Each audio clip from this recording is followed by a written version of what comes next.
चाहिए।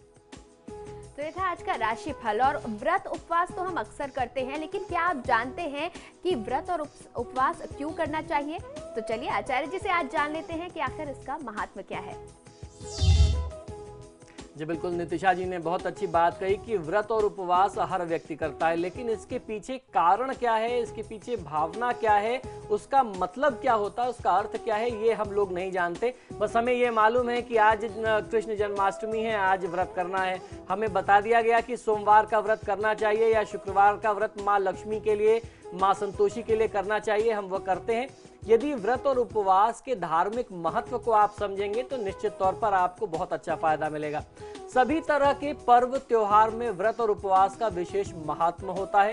सामान्य तौर पर इन्हें एक ही समझा जाता है, जबकि इनके अर्थ और महत्व में काफी भिन्नता है।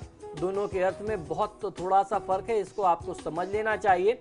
व्रत में भोजन की बाध्यता नहीं होती। व्रत अर्थात संकल्प, आपने किसी चीज का संकल्प लिया, इसी को व्रत कहते हैं कि हमने ये व्रत लिया है। व्रत का मतलब संकल्प है। आपने एक संकल्प ले लिया कि आज की तिथि में मैं महादेव शिव की पूजा करूंगा या महादेव शिव की पूजा करूंगी, मैं एक समय भोजन करूंगी।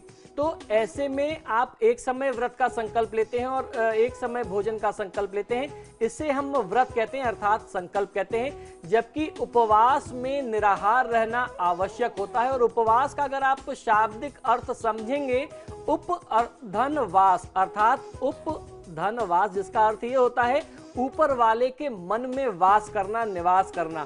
तो इसका जो महात्मा है वो ज्यादा है।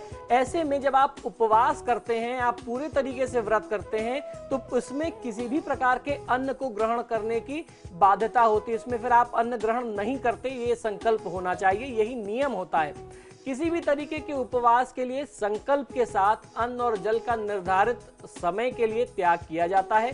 यह समय पूरे दिन के लिए या रात दिन के लिए हो सकता है। आपने देखा होगा कि जो लोग कल्पवास करते हैं वो एक एक कल्प तक, कुछ महीने, 15 दिन या 4-4 महीने का, जो लोग चतुर्मास करते हैं वो 4 महीने का संकल्प लेते हैं कि हम 4 महीने तक जो है सिर्फ एक समय भोजन करेंगे या हम निराहार रहेंगे, हम अन्न नहीं ग्रहण करेंगे, हम फलाहार करके रहेंगे। वो आपके ऊपर है, आप अपने सामर्थ्य के अनुसार किस प्रकार का संकल्प लेते हैं।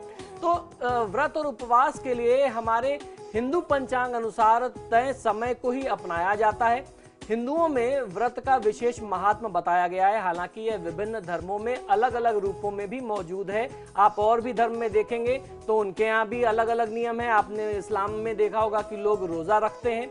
पौराणिक, धार्मिक और आध्यात्मिक मान्यता के अनुसार व्रत से व्यक्ति की आत्मा का शुद्धिकरण हो जाता है, बौद्धिकता, विचार और ज्ञान की वृद्धि होती है, संकल्प शक्ति में मजबूती आती है। मुख्य तथ्य ये है कि इससे मानसिक, वाचिक और शारीरिक पापों से मुक्ति मिलती है। व्रत करने वाला व्यक्ति अगर अपने भीतर की अंतरात्मा में झांककर देखता है तो वह ईश्वर के प्रति भक्ति, श्रद्धा और विश्वास को भी दर्शाता है। ऐसा करने वाला व्यक्ति अपने कर्म, अपने कारोबार, व्यापार, कार्यक्षेत्र को और सबल बनाता है, अपने जीवन को, भविष्य को सबल बनाता है, अपने परिवार को बहुत ज्यादा दैवीय कृपा दे सकता है, उन परिवार के भविष्य को भी वो उज्जवल बनाता है। तो अपनी कौशलता और कार्य क्षमता को भी सुदृढ़ करता है। इस तरीके से व्रत और उपवास को अपनाने वाला व्यक्ति नकारात्मकता को त्याग करके सकारात्मक आंतरिक ऊर्जा से भर जाता है और जीवन की सभी अन्य जो भी उसकी कामनाएं होती हैं उनकी पूर्ति सहजता के साथ ही वह व्यक्ति कर पाता है।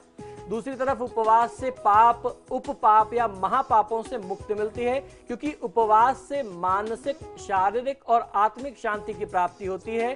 यह हमें हर प्रकार के रोगों से, कष्ट से, पाप से दूर रखने में बहुत ज़्यादा सहायक होता है, मदद करता है और हम स्वस्थ रह करके ऊर्जावान बने रहते हैं। यही कारण है कि हमें सप्ताह में एक दिन उपवास रखने की सलाह दी जाती है। और यह सलाह सिर्फ धार्मिक नहीं है, यह वैज्ञानिक तौर पर भी एक साबित सिद्ध हुआ है। ये माना हुआ तथ्य है कि यदि कोई भी व्यक्ति अगर सप्ताह में एक बार भी व्रत करता है या उपवास करता है, अन्न नहीं ग्रहण करता, जल त्यागने की बात मैं नहीं करता, अन्न को अगर नहीं त्यागता, फलाहार करता है, तो उससे आपके बॉडी का सिस्टम जो है, आपकी शरीर की जो व्यवस्था है वह पूरी तरीके से मजबूत रहती है, आप स्वस्थ रहते हैं, आपके शरीर को भी कुछ समय के लिए आराम मिलता है। इनसे आपकी अपनी मंगल कामनाओं की पूर्ति भी बहुत सहज तरीके से हो जाती है। तो आशा करता हूं कि अब आप व्रत और उपवास के विशेष महत्व को समझ करके, उसके पीछे की भावना को समझ करके जब आप अगली बार से व्रत और उपवास करेंगे तो निश्चित तौर पर पहले से कहीं ज्यादा लाभ आपको मिलेगा। और जब लाभ मिलेगा, दैवी कृपा मिलेगी, तो निश्चित तौर पर आपका और आपके परिवार का उत्थान होना भगवान की कृपा से कोई उसको रोक नहीं सकता, उत्थान होना निश्चित हो जाता है।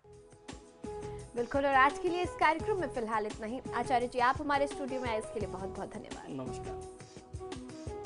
और फिलहाल मुझे दें इजाजत। खबरों के लिए देखते रहिए समाचार प्लस।